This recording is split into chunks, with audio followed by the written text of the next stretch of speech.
Good afternoon, Fancy Meat Computers. How is everybody today? I hope everybody's doing okay.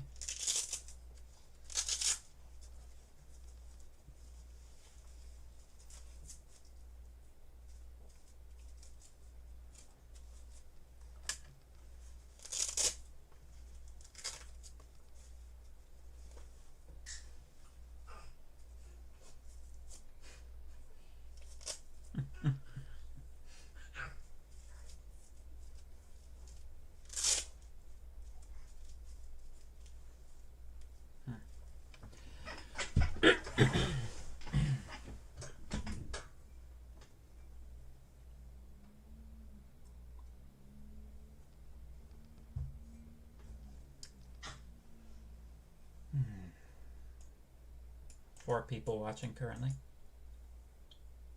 Ah, 7 people watching.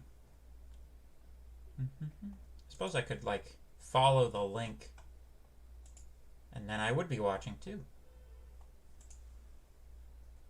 That's one way to boost your ratings. Let's see. How many does it say we currently have viewing? Or does it?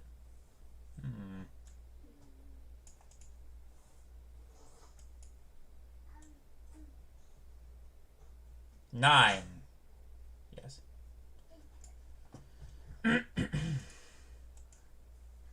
Yeah, okay.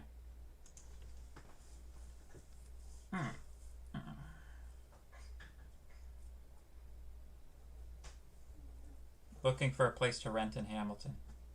Well, I have no vacancy. You'll have to look elsewhere. I've heard that finding a place in Hamilton to stay is getting pretty bad. Like, I'm assuming that all of the rents, like rent skyrocketing all around the city, I'm assuming that's also impacting the student population.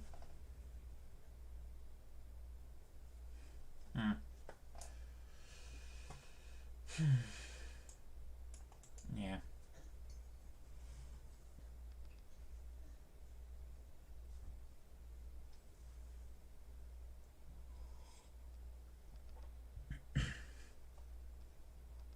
I'll just hang out, see if we can boost our viewership up to like maybe 12.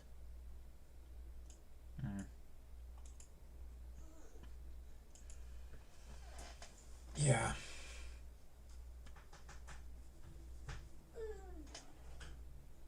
Like, is it a problem of like nothing to rent period or nothing to rent in your price range?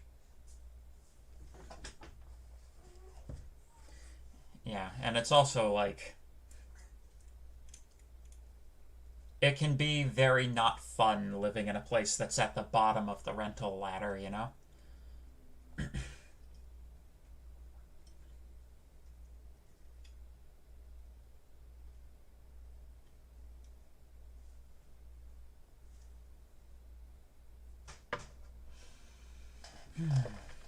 Okay, I think that's about as many people as are probably going to show up today. So, hello everyone. Welcome once again to your favorite class. Today we're going to be continuing our description of certain derived forms that we can set about describing semantics for, now that we have the concept of an internal versus an external language. So we had previously talked about sequencing and the unit data type. Both of these things are going to be absolutely essential to understand when we discuss referencing next this week, but actually probably we'll get to it this week. We'll get to it today. So, yep. It doesn't help that parking is pretty pricey too. Tell me about it. And some teachers are not keeping online tutorials, which makes no sense to me at all.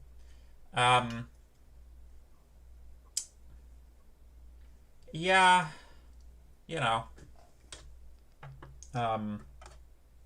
If I remember correctly, like, this particular class, like, something on the order of, like, 60 to 70% of you guys are doing remote distance learning, you know, this semester. Probably an admin thing. Well, I can't blame people for wanting to get back to normal, you know. The thing about it is, however, that what is normal has changed, you know? I think it's, like, as much as we would all like to forget that the last 2 years ever happened, I think that there are some lessons that need to be learned from it.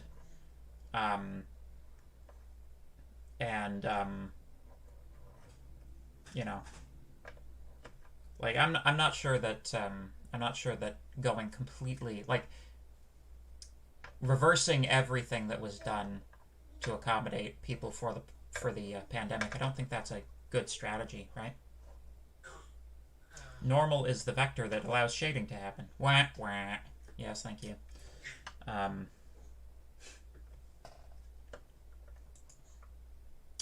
Yeah. Sorry if I'm a little low energy today. So anyway, we talked about sequencing, and we talked about the unit type, and we also talked about ascription. So now we're going to talk about let bindings. So if you've, or the vector you rotate, yeah.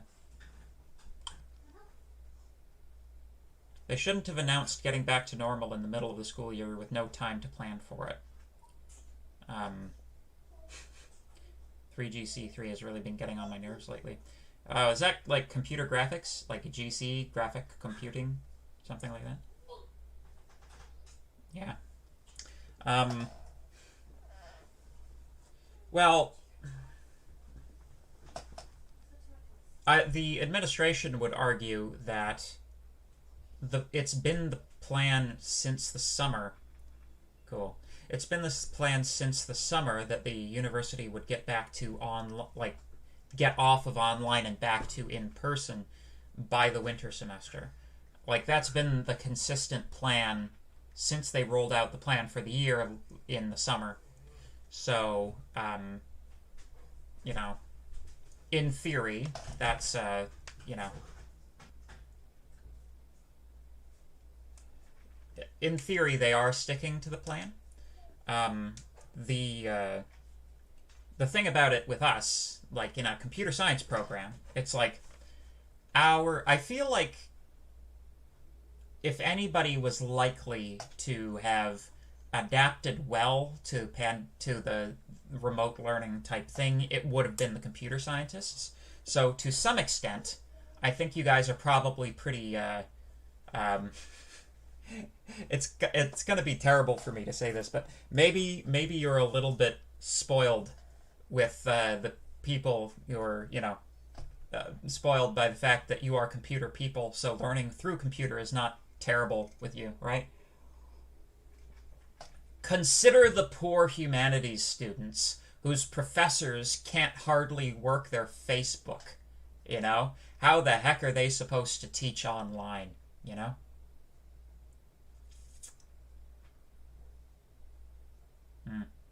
With the fourth wave scare that came up, many people were hesitant for it to happen, but nope, McMaster wants the money. Well, actually, you know what? I don't know if that's actually the motivation. I would estimate like if you take into account the costs that the university isn't incurring, like it might be around the amount of income that it actually derives from people actually physically on being on campus. So it's like maybe it's theoretically possible that the university makes more money when people are away. I'm not sure, but yeah. Hmm.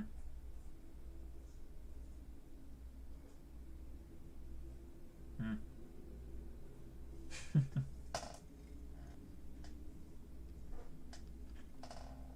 So, anyway, it's not that different in person. Mm. Anyway, so let's talk about let bindings.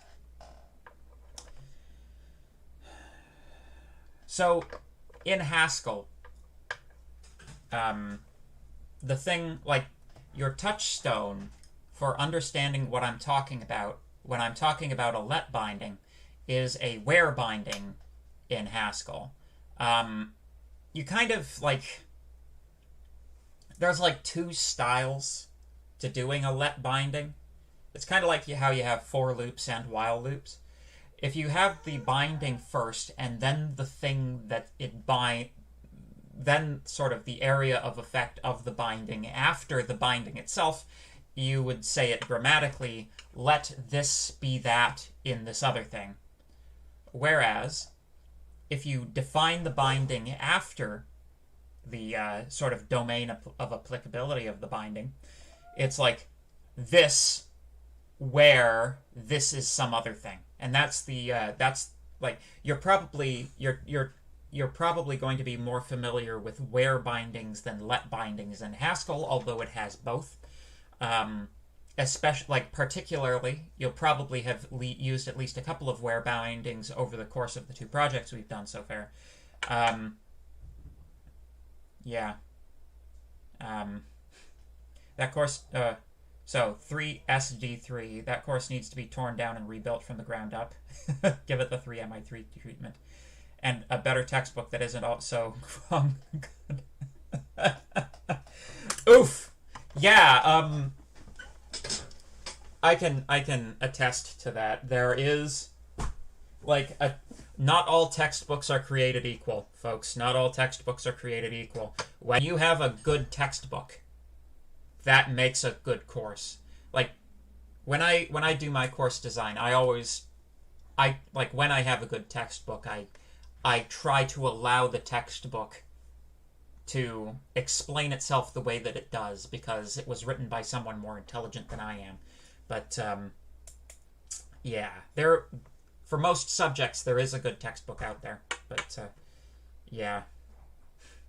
Anyway, so the where binding in Haskell is basically what we're talking about. It's an in-post binding rather than a prefix binding, but it doesn't matter, right?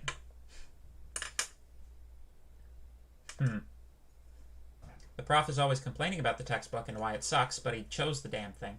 Yeah. Well, hypothetically, it's discretionary, yes, for the textbook that a professor selects. But generally, like, I can tell you, as a person who's developed a few courses in my time, this is how it generally goes. You look, like, very few of us receive a new course on its first offering, right? When you actually get, like, a free choice of what textbook you want. Ordinarily, you look at what they set as the textbook in previous years, and you look them up on Amazon, see what the reviews are, And if one of them is reviewed reasonably well, like you do like a bare minimum amount of research, you pick that one, you make it the textbook. But like you select from the pool of the textbooks that have occurred in the past, because it takes time and energy to explore the new textbooks in the field, of course. But yeah, so, it's the question might be how long ago was the textbook selected? And how good was it when it was selected, right?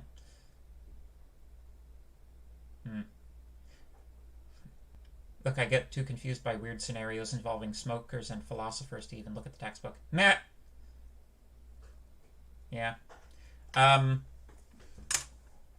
Yeah. Eh.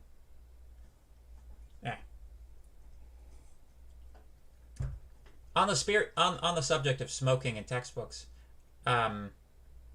the beloved and very famous Russian author Fyodor Dostoevsky was a graduate student in literature and wrote a thesis, and they rejected his thesis. They didn't give him a doctorate. So what he did was he took his thesis, rolled it into cylinders, put tobacco in it, and smoked it. True story.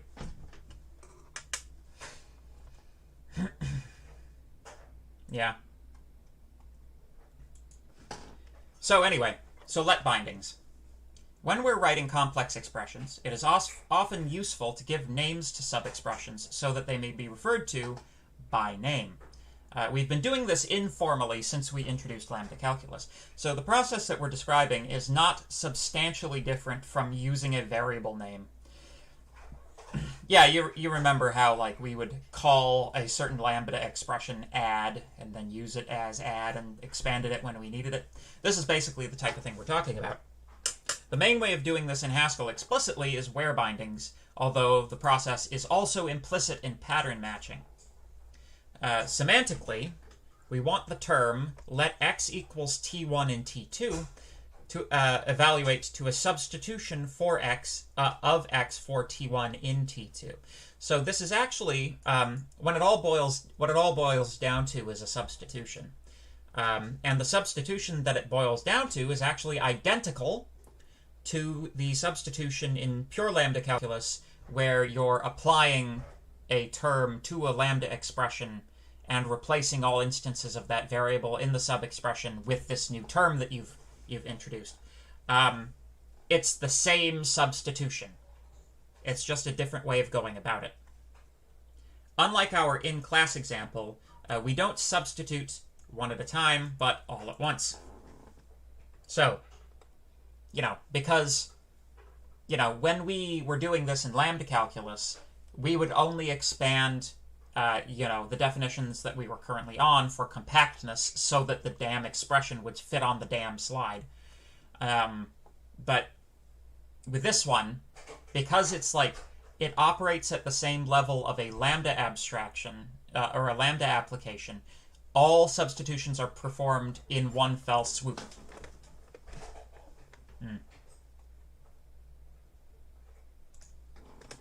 So, if we were adding let bindings as a new term, we would do it as follows. So, we would add the term let x equal t in t. Our evaluation rule would be that let x equal value 1 in t2 evaluate to the replacement of x with value 1 in t2. Again, the substitution is exactly the same substitution we've been dealing with so far. We have a congruence rule. So if we can evaluate t1 to t1 prime, we can evaluate the let binding to the let binding with t1 replaced with t1 prime, as you might expect. This should be a very familiar form by now. We have a congruence rule that allows us to evaluate it down to the level of a value, and once it is a value, we do the thing, in this case the substitution. And we have a typing rule. So if we have t1 having type t, type t1, And if we have T2 having type T2, given that X has type T1, then we can type the whole thing as T2. And this makes sense, right? Because this is a substitution, you can kind of think of it like we're not actually evaluating T2. We're performing a substitution of a thing that has a particular type for another thing that has the same type within T2. In theory, none of the types change, so the overall typing will also not change, right? Like, imagine you had it inside of an if-then-else, like substituting the condition of an if-then-else. It was a Boolean before. The thing you're subbing in must also be a Boolean, so the typing remains constant, which means the typing of the whole thing remains constant. Right. So, in the above semantics, we again have two evaluation rules and a typing rule. We have an elimination rule, E let v, which evaluates to a substitution over T2. Note that the substitution is semantically identical to the substitution rule produced by EAP-ABS, so we already know how this substitution works. The congruence rule, ELET, allows us to evaluate T1 one step. Setting execution up this way, only allowing values to be substituted, is a tremendous time-saving feature. So the idea is, if you just performed the substitution without evaluating T1 first, you can end up with a large number of duplications of T1 all throughout this particular program that you're performing the let binding over. So each of these terms in each of the different places that you put them are going to have to be evaluated eventually. So basically, you multiply the amount of work it is to evaluate T1 by the number of times you replace it with things. So if we just performed a straight substitution without fully evaluating T1, we would multiply the amount of work the computer has to do by the number of times we sub in T1. So there you go.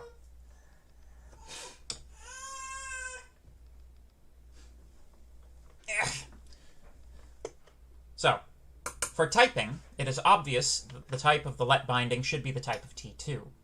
However, we may require the type of the bound variable in order to determine this type, hence the second antecedent. So, notice that this typing rule is only applicable in cases where where the typing of X and T1 agree, right? If X is not typed the same as T1, this antecedent is false, which means that you can't have the typing relation, right? You can't have the conclusion because one of the premises is false. So,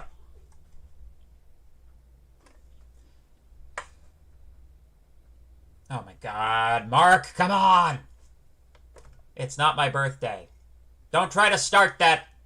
Don't try to start that with me today. You trying to start something? Oh my God.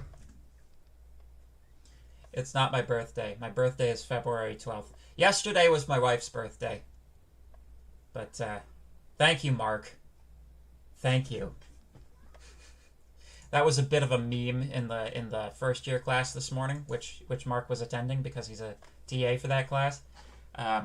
Answering all of their questions. Yeah, they were all wishing me happy birthday. Like some guy with a Pepe as his avatar started that off, and it's like, I don't think anybody knew it was my wife's birthday. It's just kind of a coincidence, but yeah, all the first years wished me happy birthday. It was funny.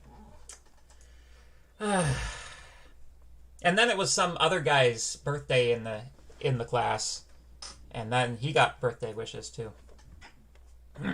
Anyway, so where were we? So this leaves the question: what is the type of the bound variable considering we have not defined its type in our let binding syntax, right? Unlike a lambda expression, we're not defining the type for x here, not explicitly. Intuitively, though, x and t1 should have the same type, given the nature of substitution.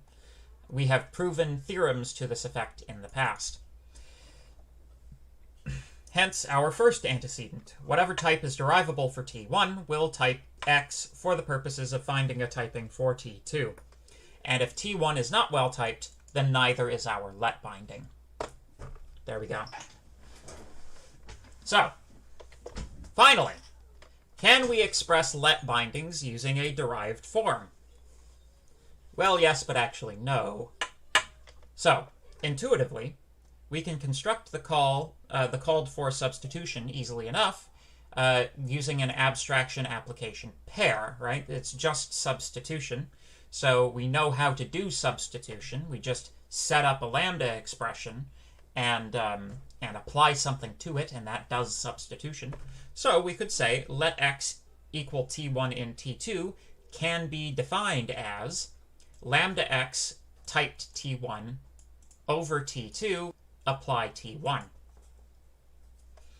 However, we have a problem. The problem is that the right-hand side contains a symbol that the left-hand side does not. So, where does this come from? Good question. I'm glad that you asked. From whence has this typing information been derived?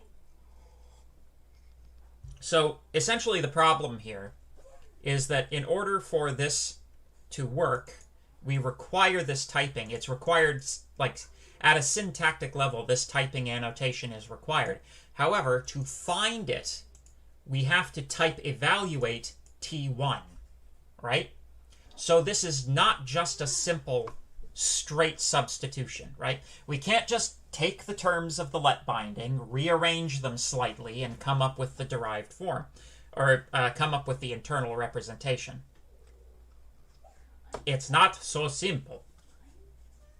So, if we expect this typing information to be present after desugaring, which is a syntactic requirement, we need to know where this term comes from. In our typing rules, we derive the type of x by first deriving the type of t1. So, we can use the type checker, right? However, this means that you require the output of the type checker to generate the internal language from the external language, right?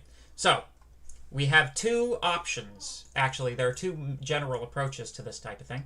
Number one, we can regard the derived form as a transformation on typing derivations as well as evaluation derivations. So, up to now, all of our derived forms have been transformations of evaluation only. We haven't really had to worry about the typing rules. The typing rules have been sufficient for our purposes so far. However, in this particular case, the typing rules are insufficient. So we can either change the way that we regard derived forms and also consider them to be a derivation or a transformation on typing derivations as well as evaluation derivations, or we can decorate the terms of our language with the results of type checking. So this is actually an official piece of terminology. When your type checker runs through your program and leaves syntactic constructs in it as it goes for use by the generator, like the semantic engine, that's called decoration. See? You're learning about programming languages. In short, the evaluation semantics of let bindings can be desugared, but the typing behavior must be built into the inner language. So we can't... So, in terms of evaluation, let bindings are derivable from the inner language. But in terms of typing behavior, let bindings are not derivable from the inner language. So the inner language has to be augmented with that functionality. So this is the type of situation where you decide, as you're adding constructs to a language, you're saying, I can't actually derive this from my language as it stands. I want to add like one more thing so this works. Like the temptation would be to just add all of these terms, right? But you don't have to add all of these terms. All you have to do is like slightly augment the typing system, and then everything works. So it's like you always want to shoot for a conservative extension. So, question. So we are going to derive the type of X when desugaring the let binding into function applications. Yeah, so it basically what it would boil down to is the desugaring operation would need to invoke a subinstance of the type checker to type check the sub-expression, and then take the results of that type checking and decorate the lambda abstraction with it. Yes. Hopefully that makes sense.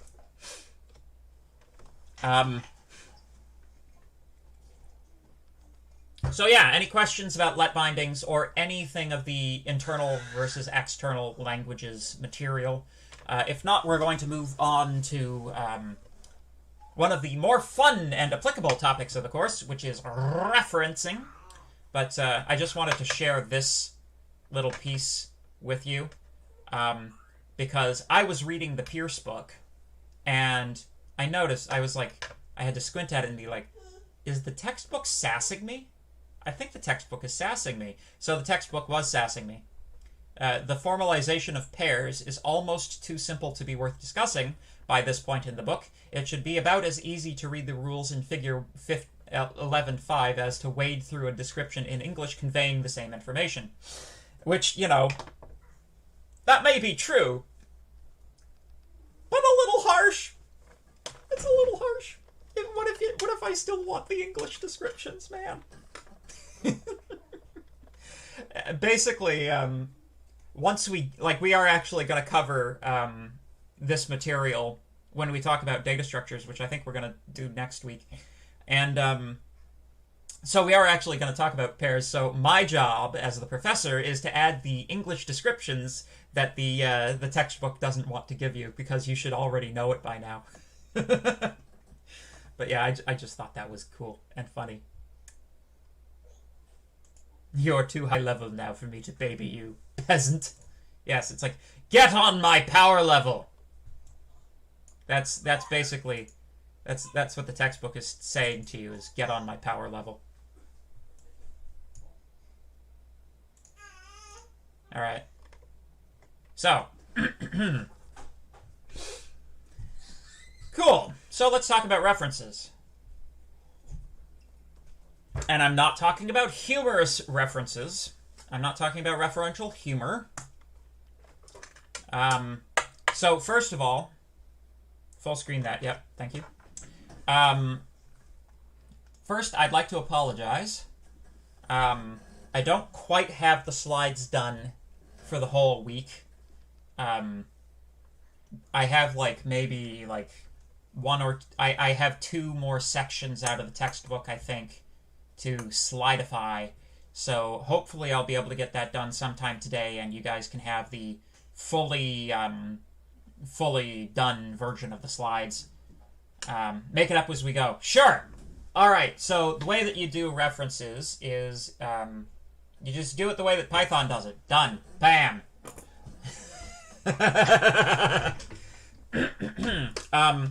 So what I'm doing here is I'm apologizing in advance because there are probably spelling mistakes because I haven't had time to spell check it. Yeah. Actually, we're going to talk about garbage today. Yeah, garbage is one of the topics that we're going to talk about, actually, over the course of this. So, anyway. Specifically, garbage collection. Wah, wah. Actually, though. So, we're going to talk about references. Pure versus impure. Garbage collector style garbage. Yes. Pure versus impure features. So far, all of the language features we have considered have been pure. That is to say, features whose operations and results stay within the confines of the existing program. So, pardon me. Remember, even when we were doing the unit type and the sequencing operation, we did not actually talk about anything that would usefully use these things, right? The sequencing operation itself is a pure feature. It's a pure language feature. It doesn't have to step outside of the existing program, so it's pure. All practical languages, including the quote-unquote purely functional language Haskell, must contain impure features in order to be useful. That's because impure features are basically anything that interacts with the rest of the computer whatsoever. So, these are features. The following is a sampling of features. What am I talking about? These are features which have effects exterior to the program itself. Yes, impure features have effects exterior to the program itself. For example, assignment to mutable variables, that is, interaction with memory, file input and output, displaying data, be that a monitor, a speaker, or a printer. All of those are impure features. Network connections are impure. Inter-process communication is impure, etc., etc., etc. So many impure features, all of them necessary for programs. So, generally speaking, these are referred to as computational effects. When you're not, like, if you feel like the term impure is derogatory, you can call them computational effects. So far, our calculus has been incapable of describing and reasoning about computational effects. In this topic, we're going to show how mutable references can be formalized and added to our calculus. Our universe is impure. Yes, and don't forget it. A mutable reference is a reference to a location in a data storage device. Finally, I found it after 15 years, the Scroll of Truth. It wasn't safe to forget how pointers work. So basically references are pointers. Cue groans from the audience. Doesn't really work when I'm wearing headphones. So, for your next assignment, almost all programming languages provide an assignment operation, including Haskell. In Haskell, when you use the arrow, like the left arrow operator to jailbreak data out of the I/O monad, this is using assignment in Haskell. In our case, assignment is an operation which changes the contents of a previously allocated piece of storage. So, for our destruction, we're going to abstract away the messy details of what exactly the data is being stored in and how, because it's unnecessary from a mathematical perspective, right? So this is what we're doing, right? We acknowledge that computer memory exists and works pretty well. We acknowledge that, basically, it's okay to acknowledge that assignment operations preceded this kind of mathematical formalization, although I think probably they didn't. For our purposes, it's sufficient to look at the way that programs store data, try to come up with a formal mathematical model of that sort of cuts away some of the worse elements of the way that computer programs interact with memory, reconstruct a programming language from our mathematical model, and when we do that, hypothetically and hopefully, the language that we construct that way can avoid some of the worst elements of, for example, how pointers are handled in C. So everybody knows that C pointers are terrible and are horrible to work with, and anybody who actually programs for a living is going to be like trying to avoid pointers like the plague, because they're error prone and like difficult to understand and work with. Even if you're experienced, they can mess up horribly, and you only work with C when you need the speed, basically. But all of these modern languages that help you get away from the internal, like the way that C works, all of this stuff, like the reason that modern programming languages don't require you to mess around with pointer arithmetic is because they've been based in this type of memory model. All right? This type of memory model doesn't care what the actual particular medium of storage is. This memory model, like, this will work equally well if you have a guy standing in an infinite field of rocks, flipping rocks into, like standing them, like, light side up or dark side up, so that you can do ones and zeros. Same, like, that type of processing architecture still works with this particular mathematical model. Anyway, abstracted it. I miss C#. It is why I like Go. You can do pointers, but you aren't allowed to touch pointer arithmetic, just the bare bones. Yeah, as we're going to see, pointer arithmetic is like inherently flawed and dangerous. Basically, the problem we're trying to solve is array out of bounds problems in C. But anyway, time. What's the time? I need to see the time. Okay. So, how does assignment work? All right.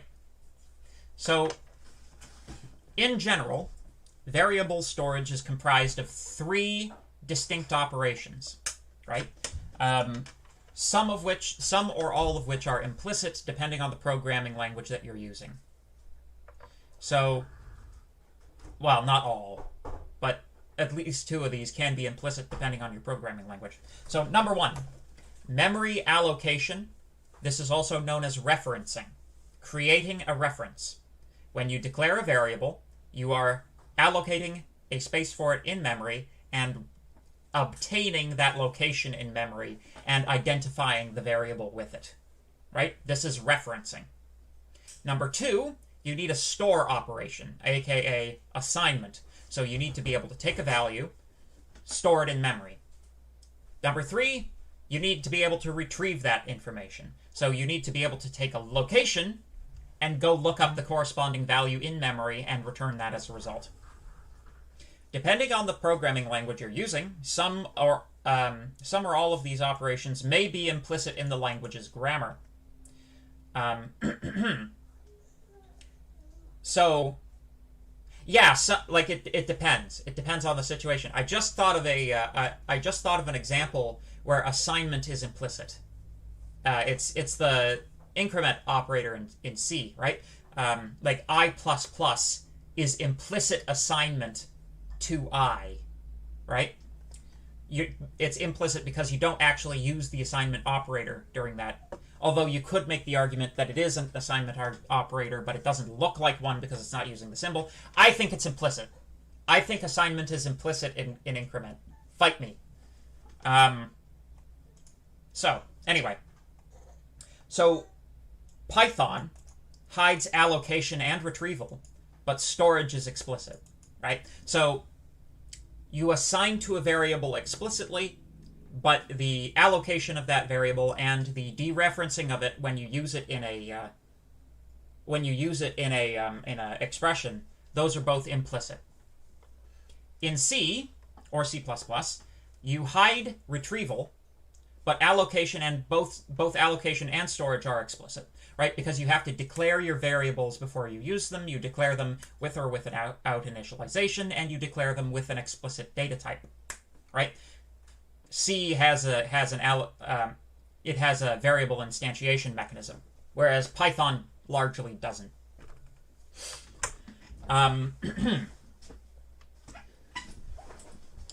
Both Python and C, and actually probably most languages you've ever used, hide the retrieval, the dereferencing operation.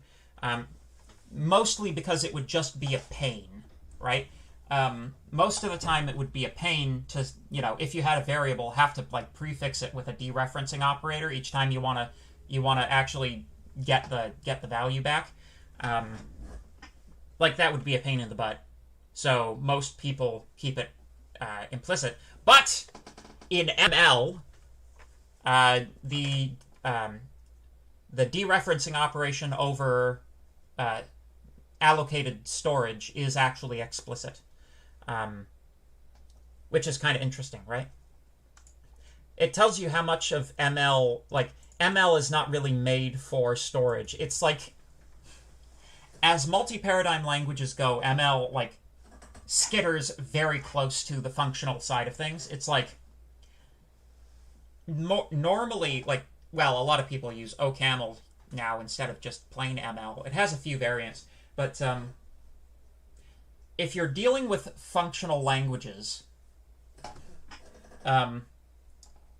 you're probably going to use Haskell, or you're going to hear about Haskell, because Haskell is, like, hypothetically the best one, the most, Haskell is like the C++ of the functional space, right? Or maybe it's, I don't know. Anyway, Haskell is very well known. After that, it's OCaml. And then if you're one of these trendy people that likes new languages, you're into Scala. ML? Oh, what does ML stand for? I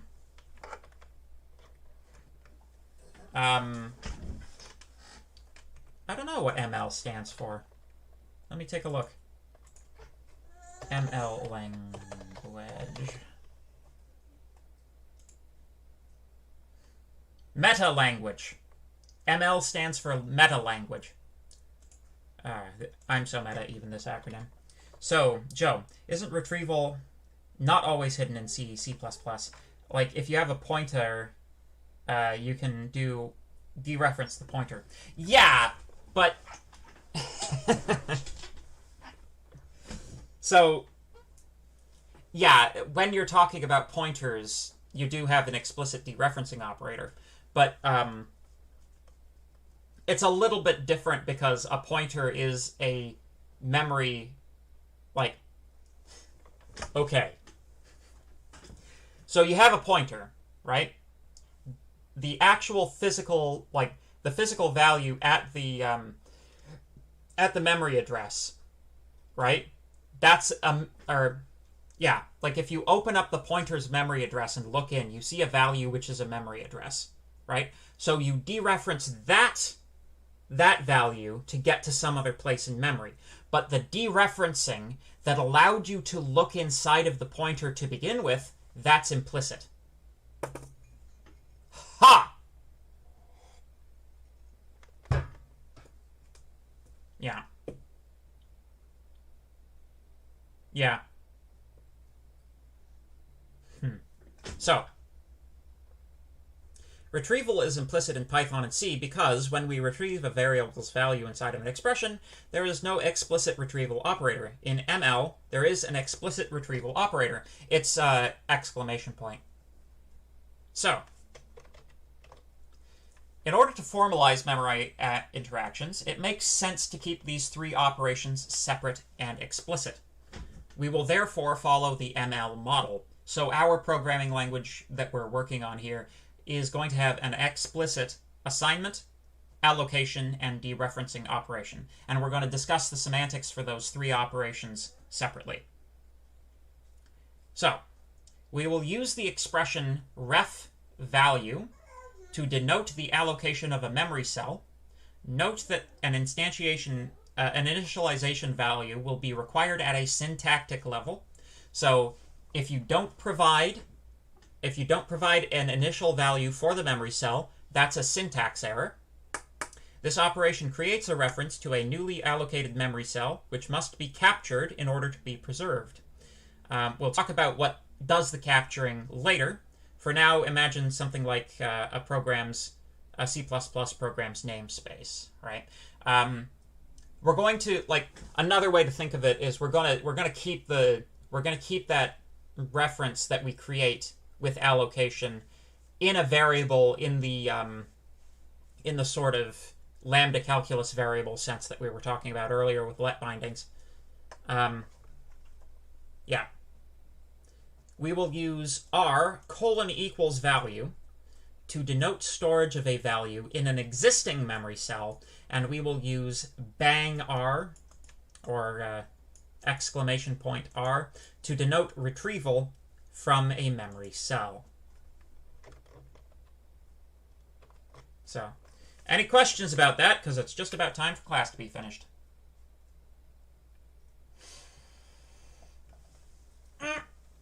Ugh.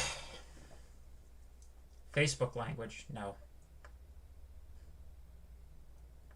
Oh, right, because Facebook recently renamed itself to Meta.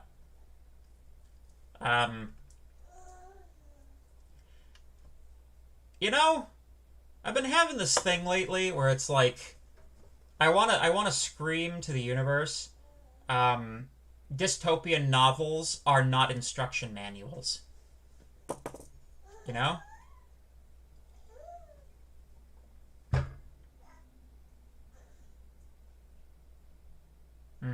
Oh, are they being sued for the name Meta? Oh, that's interesting. You'd think they would have checked that out first.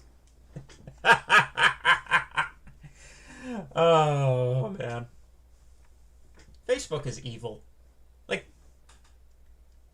Like Google started off saying, "Don't be evil," and then got rid of that as their company slogan. And so, you know, you can assume that Google is evil. But at no point in its history has Facebook not been evil.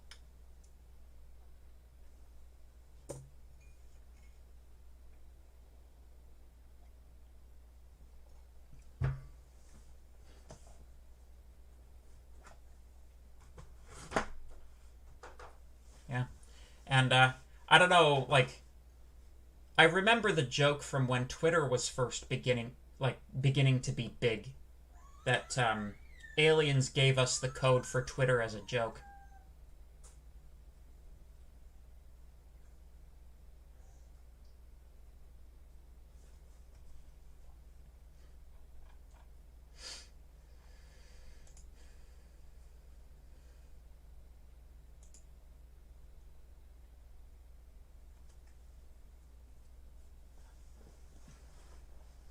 Incidentally, the dystopian novel that Facebook is currently using as an instruction manual, I think, is Ready Player One.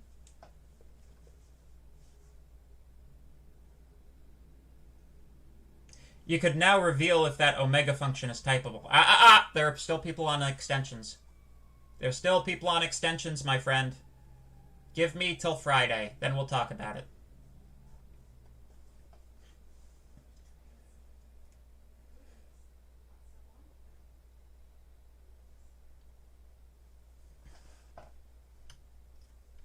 They're also sued for Instagram being a copy of Photo and is anti-competitive. I mean, oh my god.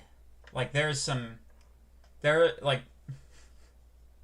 was hearing some pretty spicy details, which I'm not even sure if I can say on YouTube, considering I'm, like, at this point, using the platform of the overlords to convey the information. So I don't know if I can actually, talk about it, but yeah, to say that there are some anti-competitive practices going on in the big tech sector is to say practically nothing. Let's put it that way.